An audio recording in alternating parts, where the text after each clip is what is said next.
L'idée d'une ville futuriste qui flotte remonte bien plus loin que l'on pourrait croire. Jules Verne en a décrit une dans son roman de science-fiction de 1895, L'île à hélice.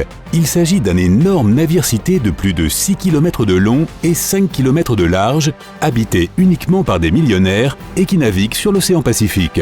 Un demi-siècle plus tard, nous avons pour de vrai les premiers plans de villes flottantes potentielles. Ceux du célèbre architecte Kenzo Tange avec son projet de la baie de Tokyo de 1960. Il a imaginé la capitale japonaise s'étendre au-delà de ses côtes. Chaque côté de la baie serait relié par un vaste réseau routier à plus de 40 mètres du sol. Une ville dans l'air et sur l'eau. Ce qui n'était autrefois que de la science-fiction et des fantasmes avant-gardistes est aujourd'hui rendu concret par des architectes et des ingénieurs. Ces projets ultra coûteux de villes flottantes s'appuient sur deux types de structures. Le premier est le style ponton. Ce sont des dalles flottantes plates qui servent de fondation à la ville. Elles sont simples à construire, mais n'ont pas la stabilité nécessaire pour la haute mer ou les mers agitées. Le deuxième type est celui des structures semi-immergées. Ce sont des plateformes au-dessus de la surface de l'eau qui reposent sur de longues colonnes, un peu comme les plateformes pétrolières. Cette conception permet de construire des villes dans des eaux profondes et agitées. Les plateformes pétrolières pourraient même être reconverties en villes flottantes. Elles sont déjà assez grandes pour accueillir des centaines de personnes. Certaines sont même plus grandes que 2 terrains de football. L'architecte Jacques Rougerie est un pionnier dans ce domaine. L'un de ses projets est un énorme vaisseau avec un magnifique design qui fait penser à la Raie Manta. Il est complètement autonome et utilise l'énergie marine pour produire de l'électricité. Le plus important, c'est qu'il ne produit pas de déchets. Baptisé Cité des Mériens, ces mots de Rougerie signifient « peuple de la mer », le navire aura une superficie d'environ 450 000 m². C'est 4 fois la taille d'Ellis Island. Ce sera un centre de recherche océanographique flottant et une université. Il comprendra des laboratoires, des salles de classe et des quartiers d'habitation pouvant accueillir environ 7000 scientifiques et étudiants. L'objectif est d'approfondir notre connaissance sur les mers du monde.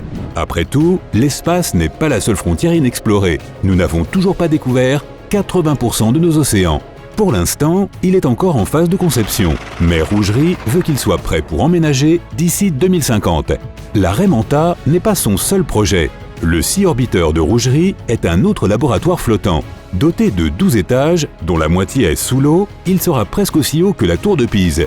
Il est conçu pour dériver avec les courants océaniques, mais il aura aussi des hélices pour manœuvrer et changer de cap. La construction de ce projet de 53 millions de dollars a commencé en 2014 et s'est poursuivie jusqu'en 2015, mais on n'a pas eu de nouvelles des progrès réalisés depuis. Il existe déjà un laboratoire sous-marin similaire. Seulement Aquarius est beaucoup plus petit et ne peut pas bouger. Il s'agit d'une station de recherche sous-marine de taille modeste, située au large des côtes des Keys, en Floride, qui fait partie de la mission NEEMO, NASA's Extreme Environment Mission Operations de la NASA. Il envoie des astronautes, des scientifiques et des ingénieurs pour passer un entraînement de 2 à 3 semaines avant de partir dans l'espace. La station sous-marine est parfaite pour simuler des conditions de vie et de travail extrêmement inadaptées aux humains, comme par exemple pour vivre sur un astéroïde, d'autres planètes et des lunes. Des designers du monde entier travaillent sur leur propre projet de ville flottante.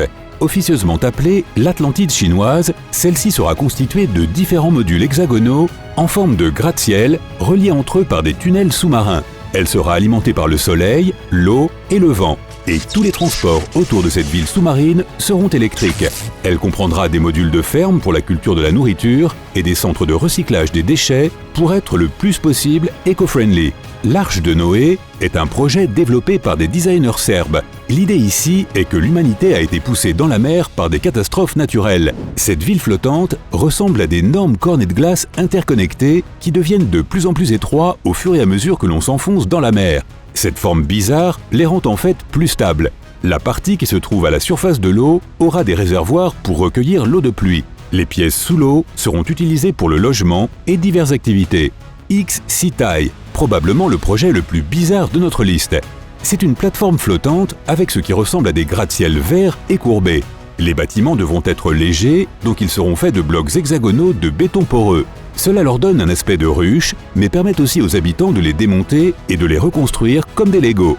Le verre provient des algues qui poussent sur les gratte-ciel. Elle convertit l'énergie du soleil en carburant pour alimenter la ville. C'est pourquoi cette construction est aussi appelée ville de la photosynthèse. Harvest City est un réseau d'îles artificielles construites avec des modules flottants prévus pour la côte d'Haïti. Le centre de l'île sera destiné aux bureaux, écoles, magasins, logements, etc. La partie extérieure sera destinée à la culture de denrées alimentaires. Chaque île sera attachée au fond de l'océan avec un câble pour rendre cette ville de 30 000 personnes résistante aux ouragans. Lillipad et Aéquarea sont des villes flottantes conçues par l'architecte belge Vincent Calbeau. Lillipad accueillera 50 000 habitants. Un grand lagon au centre servira de réservoir d'eau douce avec des fruits et des légumes qui poussent dans des jardins suspendus.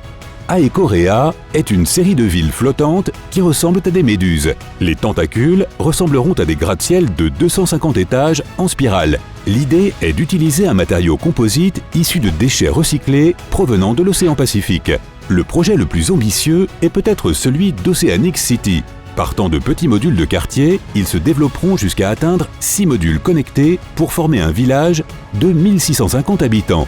Ensuite, 6 d'entre eux s'emboîtent pour créer une ville circulaire flottante avec une population totale d'environ 10 000 habitants.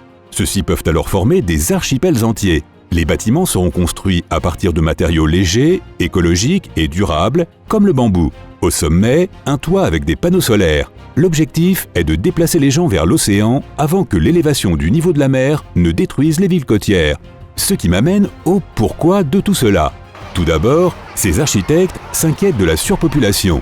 Prenons par exemple l'endroit le plus densément peuplé du monde, Macao. Près de 50 000 personnes au kilomètre carré. C'est comme prendre un stade plein de monde et le mettre dans une zone 2 fois plus petite que Central Park. Ce type de densité de population entraîne des difficultés ainsi que des problèmes d'approvisionnement en nourriture et de logement adéquats. Le deuxième problème est l'élévation du niveau de la mer. Près de la moitié de la population mondiale vit sur la côte ou à proximité. Une étude de 2019 a prédit que dans les 30 prochaines années, le niveau mondial de la mer pourrait augmenter de 30 cm. 50 ans plus tard, il dépassera les 60 cm. Tout cela semble tellement loin dans le futur, mais il y a déjà des villes flottantes partout dans le monde actuellement. La baie d'Along, au Vietnam, par exemple, fourmille de villages sur l'eau. 1600 habitants sont là depuis des générations. Ils ont attaché des tonneaux vides ensemble pour jeter les bases de leur futur foyer. Lorsque la mer est calme en été, les maisons flottent séparément. En hiver, lorsque les tempêtes sont plus fréquentes, ils attachent leurs maisons ensemble pour avoir plus de stabilité. Les habitants de ces villages de pêcheurs flottants passent la plus grande partie de leur vie sur l'eau, n'allant pas sur la terre ferme pendant des années, voire jamais. Si tu as appris quelque chose de nouveau aujourd'hui, alors mets un like à cette vidéo et partage-la avec un ami. Et voici d'autres vidéos que tu devrais apprécier. Il te suffit de cliquer à gauche ou à droite et de rester du côté sympa de la vie.